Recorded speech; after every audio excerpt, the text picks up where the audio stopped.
तो ये बायोकेमिस्ट्री 2 के कुछ BCQs हैं जो मोस्ट कॉमनली आते हैं। इससे पहले जो मैंने इसके जो मोस्ट कॉमन BCQs की वीडियो डाली है, अगर आप उसको देखेंगे तो आपको पता चल जाएगा कि जो डिफरेंट मैं बता रही हूँ आपको, उन सब में वो बार बार कितनी दफ़ा रिपीट हो रहे हैं।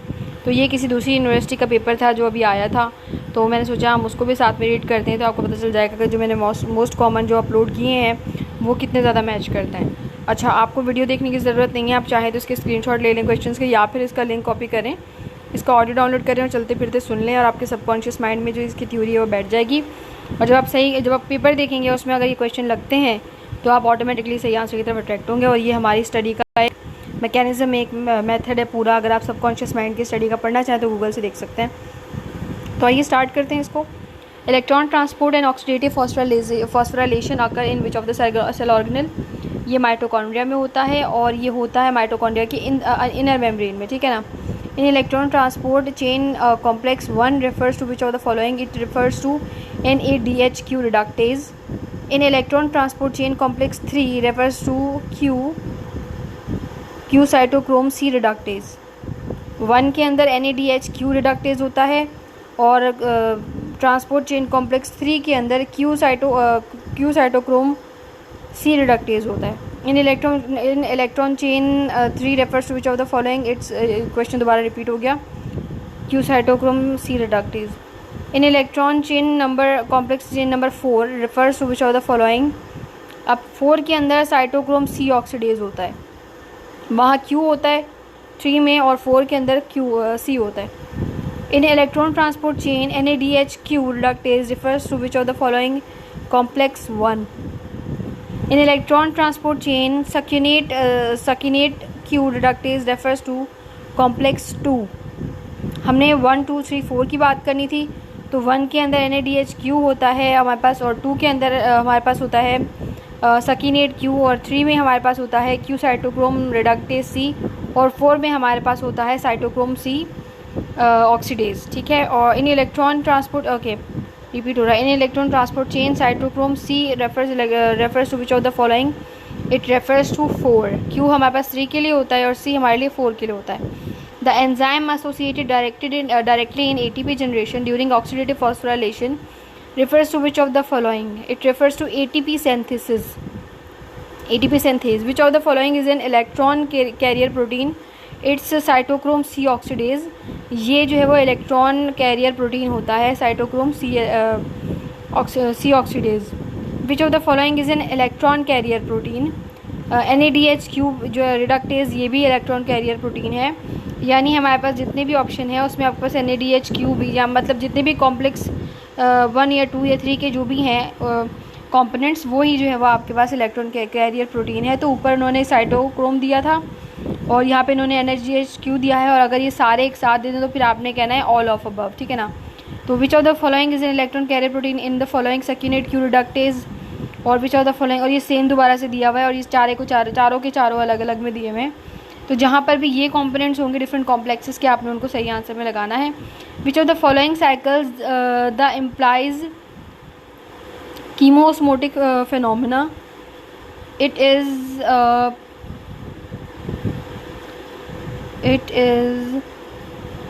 इलेक्ट्रॉन ट्रांसपोर्ट चेन, ठीक है। इलेक्ट्रॉन मतलब वो फिनोमिना जिसमें कीमोस्मोटिक फिनोमिना जो है उसको हम क्या कहते हैं? उसको मतलब कौन सा साइकिल कीमोस्मोटिक फिनोमिना को जो डिनोट करता है, तो वो आपका इलेक्ट्रॉन ट्रांसपोर्ट चेन है। The pathway that सिंथेसाइजेज glucose from non carbohydrate precursors is gluconeogenesis. दोबारा सुन लें। The pathway that सिंथेसाइजेज glucose from non carbohydrate precursors it gluconeogenesis. Gluconeogenesis mainly occur in the liver. Gluconeogenesis occurs mainly in which of the following organ? Liver में भी होता है, kidney में भी होता है, ठीक है। तो इसने अलग अलग जगह पे दे दिया। अगर दोनों एक ही में नाम दिए हुए होते तो हम दोनों को साथ में लगाते। तो ग्लूकोनियोजेनेसिस जो है वो एक जगह पर लिवर दिया है तो हमने लिवर लगा दिया, एक जगह पर किडनी दिया हुआ है तो हमने किडनी को जो है वो सिलेक्ट कर लिया। Which metabolic pathway meets the need of the body for glucose when sufficient carbohydrate is not available or glucose reserves or glycogen reserves? It's gluconeogenesis.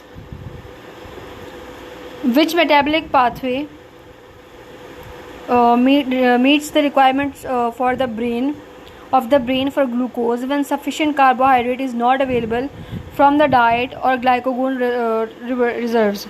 So it's pentose phosphate pathways. No, it's again I think it's gluconeogenesis, I guess. Just a minute, let me check. Okay तो जो question number 21 है और 22 है, दोनों का answer same है, क्योंकि ऊपर ब्रेन को जो है उन्होंने मेंशन नहीं किया हुआ और नीचे वाले क्वेश्चन में जो उन्होंने ब्रेन को मेंशन किया हुआ है, इससे थोड़ी सी कन्फ्यूजन थी। तो जो आंसर्स हैं वो सेम ही हैं, यानी कि जब भी आपके पास कार्बोहाइड्रेट्स सफिशेंट कार्बोहाइड्रेट्स अवेलेबल नहीं होंगे ग्लूकोज को बनाने के लिए, या ग्लाइकोजन रिजर्व्स भी नहीं होंगे और आपकी बॉडी को जो है वो ग्लूकोज चाहिए होगा, तो हमारी बॉडी ग्लूकोनियोजेनेसिस का प्रोसेस करती है, आइदर इट्स फॉर ब्रेन और इट्स फॉर लिवर, ठीक है ना।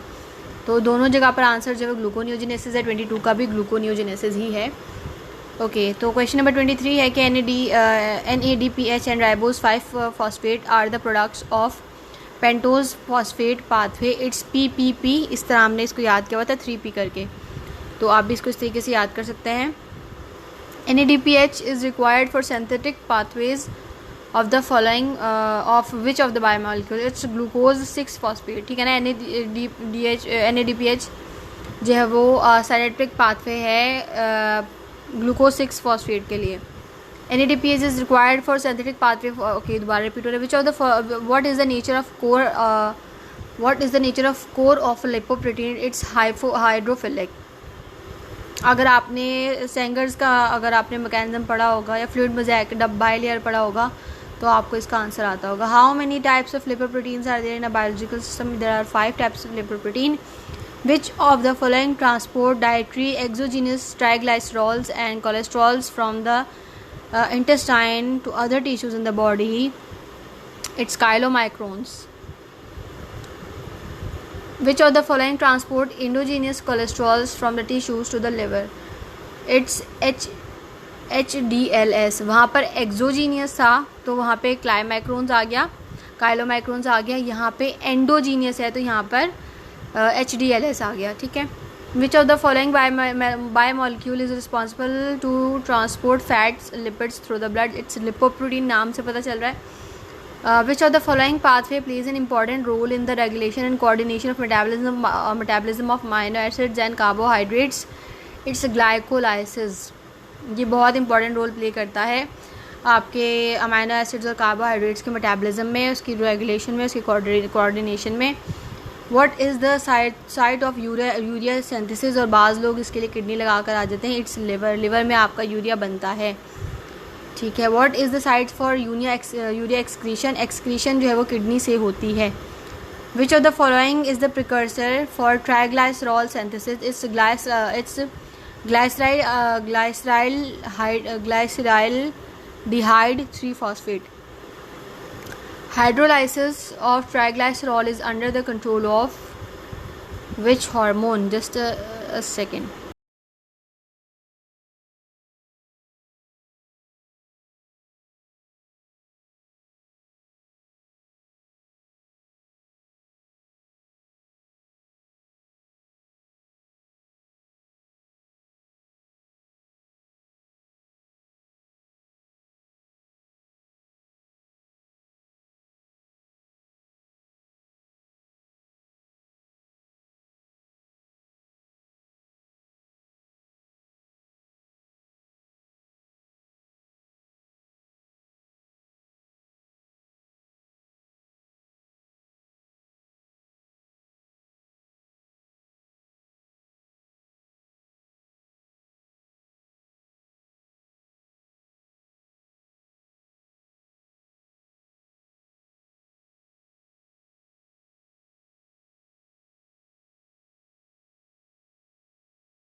ओके, तो जो बुक में आंसर है hydrolysis for triglycerol is under the control of, तो वहाँ पर है लाइपेज हार्मोन, ठीक है ना, hormone for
hormone sensitive lipase जो है वहाँ पर गूगल पे आंसर आ रहा है इसका।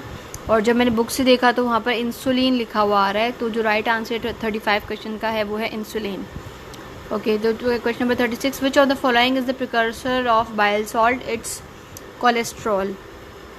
This is the reason why जब आप नमक खाते हैं तो आपका कोलेस्ट्रॉल, आपका जो ब्लड प्रेशर है वो बढ़ जाता है। Which of the following is the precursor of vitamin D, also cholesterol. Which of the following is the key enzyme of glycogen degradation? It's glycogen phosphorylase. Which of the following is the key?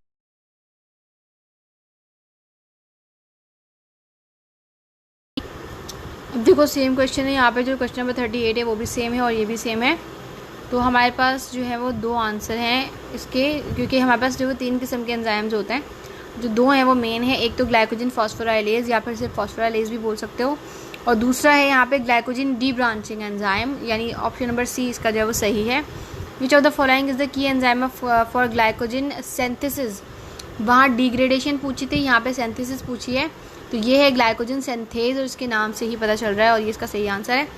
तो ये most commonly जो BCQs आते हैं ये वो थे, और जो हमारी उम्मीद थी ये बिल्कुल उससे ऑपोजिट पेपर था, बहुत डिफरेंट पेपर था।